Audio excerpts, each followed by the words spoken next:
So change is disturbing when it's done to us, exhilarating when it's done by us. Now, this is one of my favourite quotes by Rosabeth Moss Kanter, and it's so relevant in all that we're doing in all of our lives all of the time. And it's no different when we're thinking about what our personal professional development looks like when we're working through these future focused conversations. Because essentially, personal or professional development's all about change, and it's all about growth. And so the growth that we're going to go through is all about change. And where there's change, there's learning, which is only going to be magnificent, both for the individual, but also for the business as well.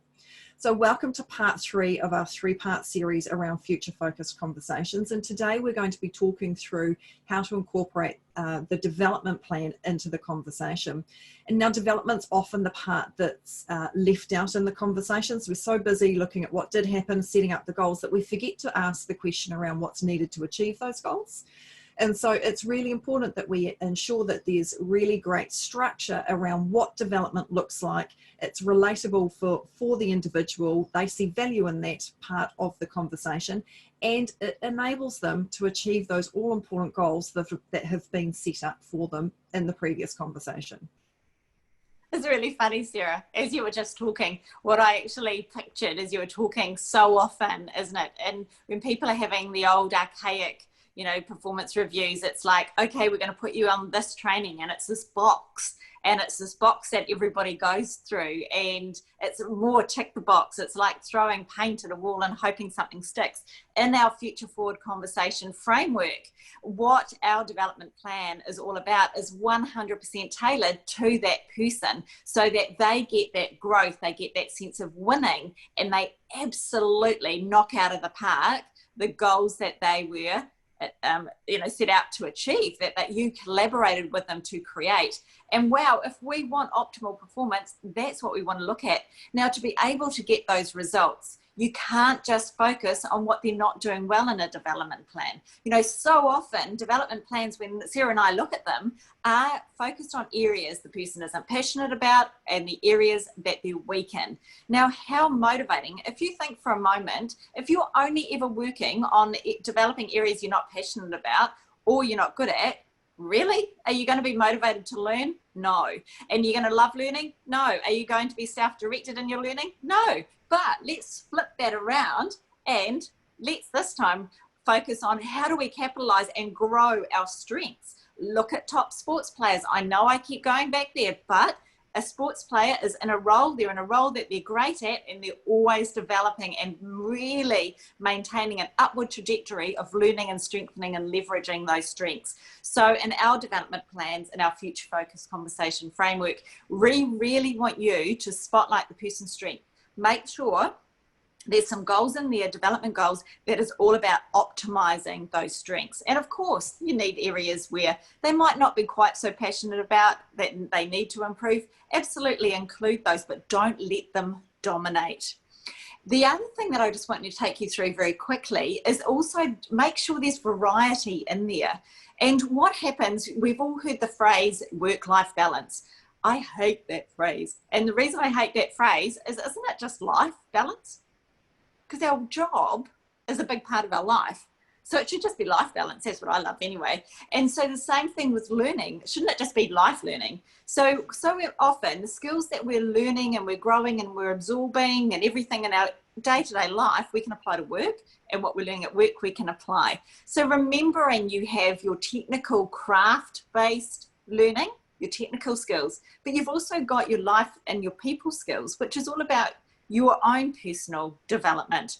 And if you look at high performing sports teams, high performing business teams, they look outside the square. They make sure that their development plans are multi-modality. So what we mean by that is that you're not just focusing on the craft skill, the technical skill, you're focusing on the behaviors, the more soft skills that are going to enable people to optimize their performance. And so if we're looking at that, it might be something that's total opposite to what they do for a job. And Sarah, I know the one that you love is, you know, focusing on craft, and it's becoming really important that some people just need to still their mind, or they need to celebrate that creativity. So focusing there. So here are some favorites of mine. You know, it's not about a workshop. Maybe it's about listening to a podcast series. Maybe it's about a webinar. Maybe it's sitting down with an executive with a cup of coffee and learning and being mentored by them. You know, maybe it's setting up a buddy system. So don't think that learning always has to be traditional and it's always on craft. Think outside the square, challenge yourself and your team member to think differently, and all of a sudden growth will happen. Oh, and remember, don't forget, the one thing that for me, not to forget about, is making sure there's a combination of self-directed as well as formal. Absolutely. And when we're having those conversations, it is really important when we're reflecting on what the goals look like that we've set up, the very first question that we're asking those people is, what learning do you need to achieve so that you can meet those goals that we set beforehand successfully? So getting that person to think about, like what Kirsten said, they're going to start thinking about what self-directed learning looks like, also in terms of and we can then link that with what perhaps some company learning is going to look like. And hopefully the two dovetail into each other and accelerate that individual's growth. You know, other factors we need to keep in mind when we're looking at learning is around the number of learning opportunities we're putting or growth opportunities we put in front of someone. So just like when we're setting up our future focused goals, we're making sure we don't have more than 2 to 3 personal or professional development goals. We really want to make sure that the learning opportunity is really focused for that individual so that they can achieve optimal growth from that opportunity that sits in front of them.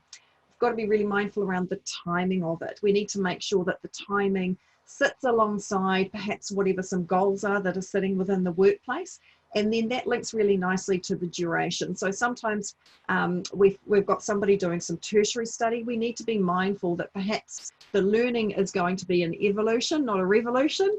And sometimes we get revolution when we've got a course that somebody's going on and they can apply those skills absolutely immediately. And the other piece to really keep in mind is chunking down some learning. Sometimes it's absolutely appropriate to do a really quick piece of learning in terms of a webinar, apply those skills directly, and you can go and send that person on a more in-depth course, if you're thinking Microsoft, for example, so that they can apply more in-depth learning later on. But actually what we need for right now is this piece, and that's going to work, and then we're going to layer on what that learning looks like so that we can accelerate their development in a particular technical area even further, and we can build that in down the track. But making sure that with whatever that development piece looks like for the individual, we try and link it back to the business goals, or the individual goals, the team and the business goals. And again, we're going to link that back to values and behaviours. So really ensuring that when we're creating those development goals, we're working on the how. So how are we going about doing this? And how are we then linking it back so that the learning is meaningful to the individual and they're actually engaged with that opportunity that's been presented to them and that they've agreed to.